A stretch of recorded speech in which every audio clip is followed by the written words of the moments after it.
اهلا وسهلا فيكم بقناة من جديد. ان شاء الله يا رب تكونوا بالف خير من وين ما كنتوا بتشوفوا فيديو اليوم حنعمل وصفة كثير طيبة وسهلة ولذيذة، وزي ما شفتوا حنعمل معكرونة الفطر بدون كريمة طبخ وبدون صوص البشاميل وبدون الدجاج.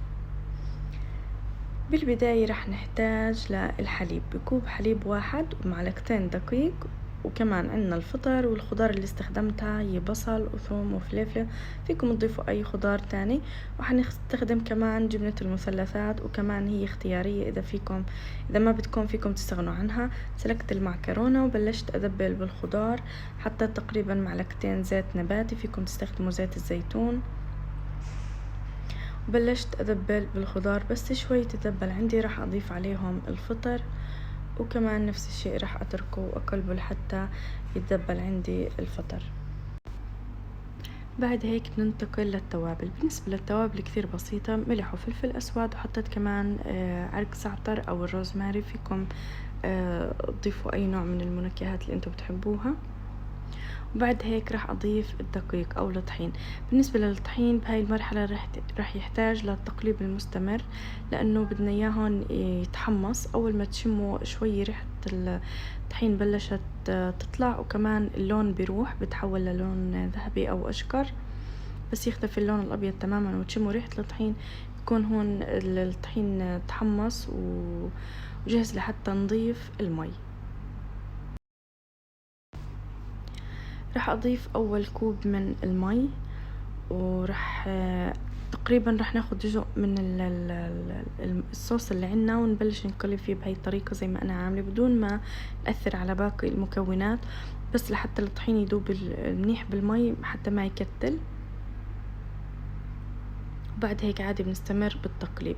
طبعا هون ببلش الطحين يشرب المي، وبيبين عندكم إذا احتجتوا زيادة من المي أو لا. أنا احتجت أضيف كمان كوب، فضفت كمان كوب، فانتوا على حسب كيف بتحسوا انه اذا جمد زيادة بتخففوه او بترخوه بزيادة من المي.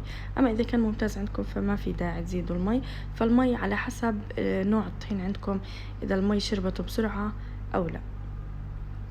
طبعا بعد ما اقلب منيح واتأكد انه الصوص عندي هون صار بالشكل المطلوب، وكمان ما في اي كتل من الطحين، بعد هيك بنضيف الحليب. بالنسبة للحليب أنا استخدمت كوب واحد، فكان بالنسبة للكمية اللي استخدمتها كافي. استخدمت حليب كامل الدسم، بضيفه للخليط وببلش بالتقليب. وبعد هيك راح أضيف الجبنة. أنا تقريبا ضفت 3 حبات من الجبنة، فيكم تستغنوا عنهم زي ما حكيت لكم، فيكم تضيفوا أكثر، فيكم تضيفوا على أقل. هي بس مجرد تعطي طعم يعني طيب للأكلة. فحركتها شوي وبعدين ضفت المعكرونة المسلوقة، طبعا سلقتها عادي بمي وشوية زيت ورشة ملح ورشة فلفل أسود.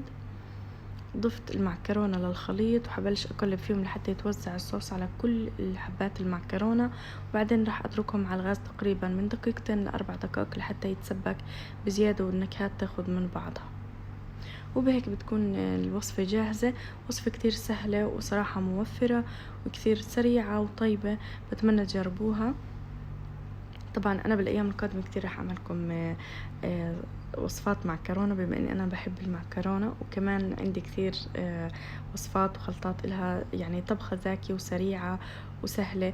هون عملت جنبها كمان معكرونة الفطر باللحمة والبندورة، ان شاء الله بالايام القادمة كمان راح اعملكم اياها. وبهيك كانت وصفتنا اليوم جاهزة، بتمنى تنال على اعجابكم، بتمنى منكم تشتركوا بالقناة اذا مش مشتركين، وتفعلوا جرس الاشعارات لحتى يوصلكم كل جديد. تحياتي لكم من وين ما كنتم.